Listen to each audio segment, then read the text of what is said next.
हम तुम्हें चाहते हैं से। विनोद खन्ना रील के साथ साथ रियल लाइफ में भी हीरो थे। अपनी जिंदगी में उन्होंने कई किरदार असल में जिए। आज भी वो हिंदी फिल्म इंडस्ट्री के हैंडसम स्टार्स में गिने जाते हैं। नाना करता हुआ जग से डरता हुआ मेरा यार।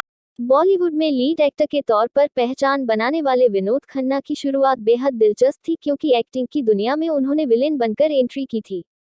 हिंदी फिल्म इंडस्ट्री की बहुत ही खूबसूरत अदाकारा सायरा बानो सोशल मीडिया पर अपने फैंस के लिए कोई ना कोई पोस्ट शेयर करती रहती हैं। इन पोस्ट में गुजरे जमाने की तमाम यादें छिपी होती हैं। अब उन्होंने विनोद खन्ना को उनकी बर्थ एनिवर्सरी पर याद किया है और उनके बारे में दिलचस्प बातें बताई हैं। तू मिल जाता तो मेरे जख्मों पर मरहम रख देता, पर अभी भी कुछ नहीं बिगड़ा। उन्होंने विनोद खन्ना के बारे में पोस्ट शेयर किया है।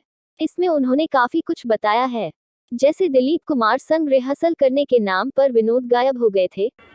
जब मैं लौटूं तो गरम गरम चाय की प्याली पेश करो, दो चार भोले भाले शैतान बच्चों की माँ बनो। बाद में आकर उन्होंने बताया कि वो डर के मारे कांपने लगे थे। उन्होंने ये भी बताया कि जब करियर के पीक पर विनोद ने इंडस्ट्री छोड़ने का फैसला लिया था, तब उन्होंने एक्टर को बहुत समझाया था। कई दफा मिन्नतें भी की थी कि वो इंडस्ट्री छोड़ के न जाए।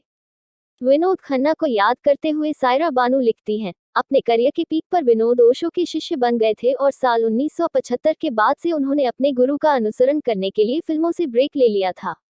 उस समय मैंने उनसे कई बार कहा कि आप आज के सबसे चमकदार सितारों में से एक हैं और हर कोई जानता है कि आप अपने करियर में जबरदस्त ऊंचाइयों को छुएंगे।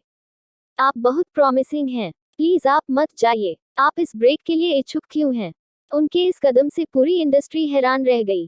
सायरा बानो ने बताया कि दिलीप कुमार से विनोद खन्ना बहुत प्रेम करते थे। वो बहुत विचारशील आदमी थे। वो लिखती हैं, एक बार वो और मैं आत्माराम जी के डायरेक्शन में बनी गुरुदत्त की फिल्म आरोप के लिए नटराज स्टूडियो में शूटिंग कर रहे थे।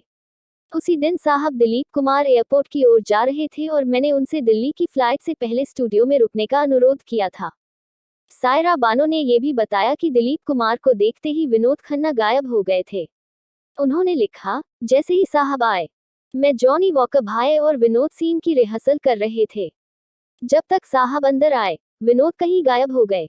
इसके तुरंत बाद आत्माराम जी ने उनकी तलाश में असिस्टेंट्स को भेजा ताकि हम शॉट के साथ आगे बढ़ सकें। विनोद को सेट पर आने में काफी देर हो गई और साहब पहले ही जा चुके थे। विनोद के सामने आते ही मैंने उनसे पूछा, इतनी देर तक कहाँ थे? विनोद हंसे और बोले, ओह बॉय, आपको लगता है कि मैं Dilip ji the master of acting के सामने एक्ट और परफॉर्म कर सकता हूँ? मैं घबराहट से कांप रहा होऊंगा, तो मैं फरार हो गया।